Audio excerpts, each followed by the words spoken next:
Welcome back, history enthusiast. Today, we're diving into a topic that's such a terrifying war conflict. Why was Vietnam War so traumatic?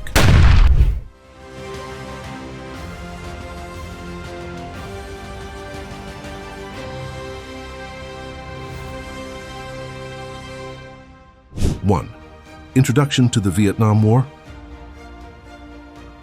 The Vietnam War, a protracted conflict that lasted from 1955 to 1975, stands as one of the most tumultuous and divisive periods in modern history. It began as an internal conflict between the communist government of North Vietnam and its southern adversaries, who opposed communism. The war was rooted in the aftermath of World War II as the region sought independence from colonial powers, leading to the First Indochina War. The Geneva Accords of 1954 temporarily separated Vietnam at the 17th parallel, setting the stage for a conflict that would draw global attention and major superpower involvement. The United States, driven by the domino theory, the belief that the fall of one Southeast Asian country to communism would trigger the collapse of its neighbors, gradually escalated its involvement. This began with the deployment of military advisors under President Dwight D. Eisenhower and significantly increased under President John F. Kennedy. By the time of the Gulf of Tonkin incident in 1964, where alleged attacks on U.S. naval vessels by North Vietnamese forces occurred, President Lyndon B. Johnson had the pretext to deepen U.S. military involvement, leading to a full-scale war. The conflict was marked by its asymmetry. The technologically superior U.S. forces faced a guerrilla army willing to engage in a prolonged fight. The Viet Cong's intimate knowledge of the terrain, along with support from the North Vietnamese army and allies like the Soviet Union and China, allowed them to withstand and counter the American military might. The war's brutality, the moral ambiguity of its battles, and the heavy toll it took on civilian populations made it an intensely controversial conflict, both domestically within the United States and internationally. The Vietnam War's legacy is profound, influencing U.S. foreign policy and military strategy for decades to come. It exposed the limitations of military power in achieving political goals and left deep scars on the American psyche, prompting widespread anti-war movements and a re-evaluation of U.S. involvement in foreign conflicts. 2. Terrain and conditions. The terrain and conditions of Vietnam played a critical and often underappreciated role in the Vietnam War, shaping the conflict's strategies and outcomes. Vietnam's landscape is diverse, ranging from the dense triple canopy jungles of the Central Highlands to the rice paddies and rubber plantations of the south and the hills and narrow valleys of the north. This topographical variety presented unique challenges to the United States and Allied forces, who were often ill-prepared for the rigors of combat in such an environment. The jungles of Vietnam were particularly daunting, with thick vegetation that limited visibility to a few meters in some places, making it difficult for troops to spot enemy forces until they were dangerously close.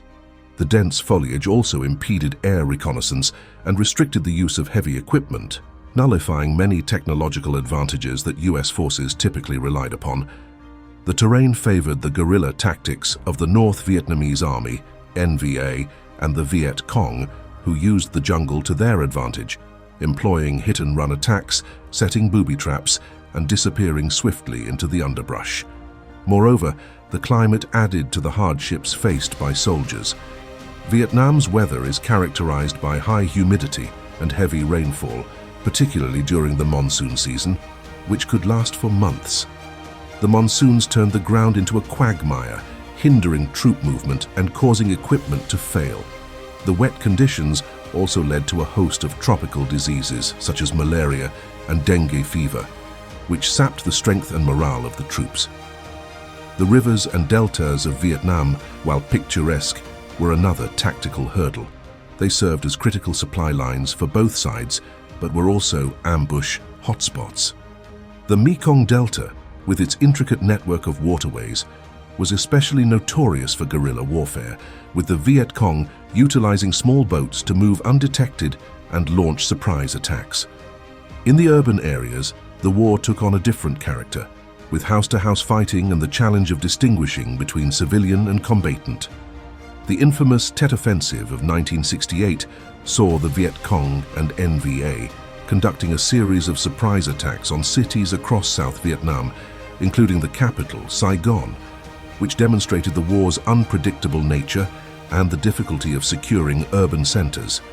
The harsh terrain and conditions of Vietnam thus became a force multiplier for the North Vietnamese and Viet Cong, while simultaneously degrading the effectiveness of American military operations. The environment of Vietnam was not just a backdrop to the war, but a pivotal player in its own right, influencing every aspect of the conflict. 3. Guerrilla warfare tactics and the Viet Cong. In the Vietnam War, the adversaries of the United States and South Vietnamese forces were the North Vietnamese Army, NVA, and the Viet Cong, VC, a South Vietnamese communist contingent.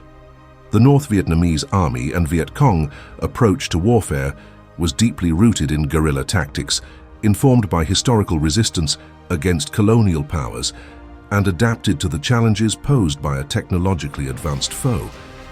These tactics were not only a choice, but a necessity, given the disparity in firepower and resources compared to the US military. Guerrilla warfare in Vietnam was characterized by hit-and-run attacks, ambushes, and the extensive use of booby traps and landmines.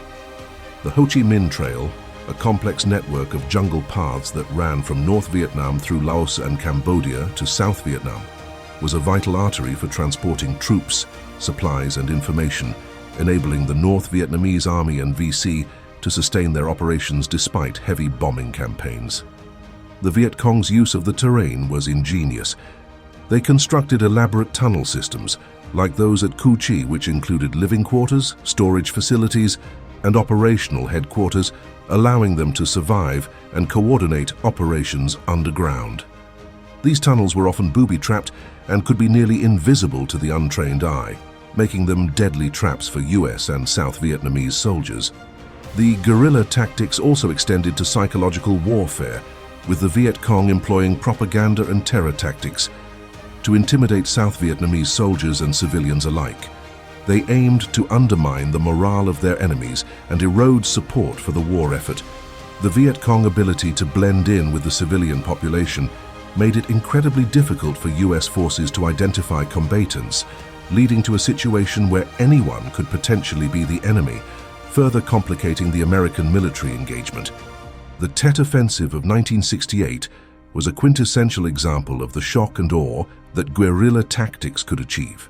Despite eventually being a military defeat for the North Vietnamese Army and Viet Cong, the widespread attacks across South Vietnam, including the US Embassy in Saigon, had a profound psychological impact on the American public's perception of the war, demonstrating the reach and resolve of the communist forces. The effectiveness of guerrilla tactics by the North Vietnamese Army and Viet Cong was a testament to their adaptability and understanding of their own strengths and weaknesses. These strategies not only prolonged the war, but also played a crucial role in shaping its outcome, highlighting the difficulty of combating an insurgency deeply embedded within its homeland. 4. Psychological impact. The psychological impact of the Vietnam War was profound and enduring. Soldiers faced not only the physical dangers of combat, but also the mental strain of guerrilla warfare, where the enemy was often unseen until the moment of attack. The Viet Cong's use of psychological tactics, such as playing on American fears with propaganda and mutilation of captured soldiers, eroded morale. The ambiguity of friend versus foe, with civilians by day potentially turning combatant by night, instilled pervasive distrust and stress. Post-traumatic stress disorder, PTSD, became a widespread legacy among veterans, reflecting the war's lasting mental toll long after the last shots were fired. 5. Technological and strategic challenges. The Vietnam War presented significant technological and strategic challenges for the US military. The humid climate and rough terrain rendered sophisticated American weaponry and vehicles less effective, with jammed rifles and bogged-down tanks. The US Air Force faced difficulties in targeting the elusive Viet Cong, who operated under dense canopy cover rendering high-altitude bombing less effective and necessitating the controversial use of defoliants, like Agent Orange, to clear foliage. Strategically, the US struggled to counter the Viet Cong's hit-and-run tactics and tunnel networks, which nullified the advantage of superior firepower and challenged conventional military doctrines. These challenges necessitated a re-evaluation of combat strategies in the context of counterinsurgency. The conclusion of the Vietnam War marked a pivotal moment in global and American history. The fall of Saigon in 1975 ended a conflict that had claimed millions of lives and left Vietnam devastated. The war's end also prompted a shift in US foreign policy, leading to the War Powers Act, which aimed to check the president's authority to commit US forces without congressional approval. The conflict profoundly influenced public opinion on military engagement, sowing seeds of skepticism that endure to this day. Vietnam's reunification under communist rule and the war's haunting legacy continue to shape socio-political dynamics, both in Southeast Asia and internationally. Which of these surprised you most? Let us know in the comments below. Thank you for watching. Until next time.